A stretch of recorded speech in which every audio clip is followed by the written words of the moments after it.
Le panier fermier Motrin, le groupement de producteurs, c'était un principe de commande sur Internet. Donc les clients passent commande du vendredi soir au mardi 14h. Nous ensuite on traite ces commandes, on les transmet aux producteurs qui sont tous des producteurs autour de la mode Servolex.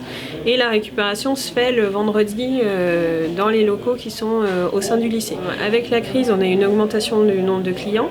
On a dû s'adapter, on a mis en place des plages horaires pour répartir les clients. Normalement ils venaient à l'heure qu'ils voulaient, là c'est des plages qui sont définies. On a augmenté les plages horaires et puis on a mis en place un système de récupération, on prépare les commandes à l'avance et on transmet aux clients, ce qui fait qu'ils n'ont plus à rentrer dans le magasin et ça permet de garder les distances de sécurité.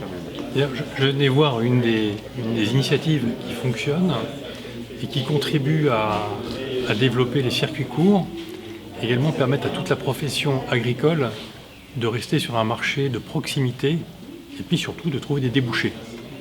Donc ce que nous avons vu est particulièrement éclairant avec une capacité à permettre de commander un panier, de venir le récupérer, tout ça sur un site qui est un site agricole et qui permet des producteurs locaux de produire des produits de qualité et d'avoir une vente directe. Donc je crois qu'on est vraiment dans cette logique qu'on a dans le département avec par exemple les dérogations que j'ai permis pour certains marchés.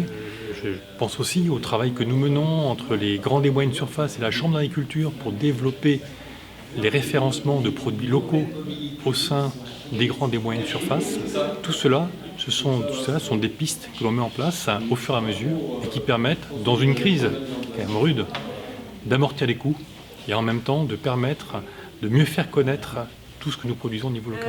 Nous, ça a été compliqué sur la partie production des fromages. Donc on a mis en place des promotions pour essayer d'écouler nos produits, ne pas avoir à jeter le lait et à perdre là-dessus. Donc on a fait de la promotion sur nos fromages.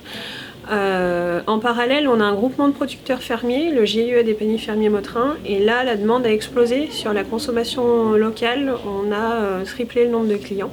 Donc pour ça, le Covid a été bénéfique. On a dû s'adapter au niveau de notre fonctionnement, mettre en place les mesures de sécurité pour les clients et pour les salariés.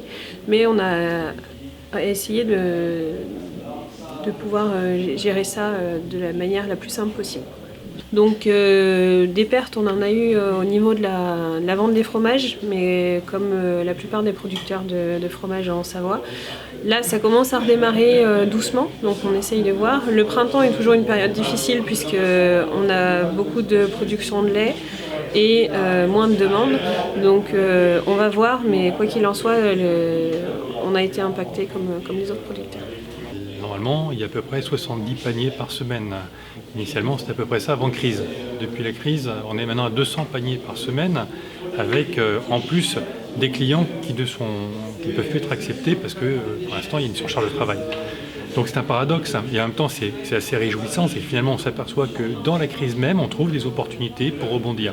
Il y a beaucoup de domaines dans le département où l'initiative permet de rebondir, et accompagné par les services de l'État, accompagné bien sûr par tous les dispositifs que nous avons mis en place en termes de report de charges, en termes d'allègement de charges qui sont mis au niveau national et que nous déclinons, grâce aux collectivités locales également. Et bien voilà, on essaye de passer ce cap difficile et pour autant, dans le département, on arrive à trouver des pistes pour redémarrer et se lancer vers de nouvelles activités. Et la suite, nous, ça va être essayer de développer les partenariats. Il faut tirer du bénéfice dans tout ce qu'on peut avoir.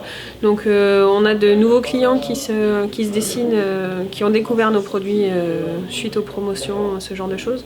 Donc l'idée, c'est de se développer en local, d'avoir un maximum de débouchés pour que si l'un d'eux fonctionne moins bien, on puisse se rattraper sur les autres.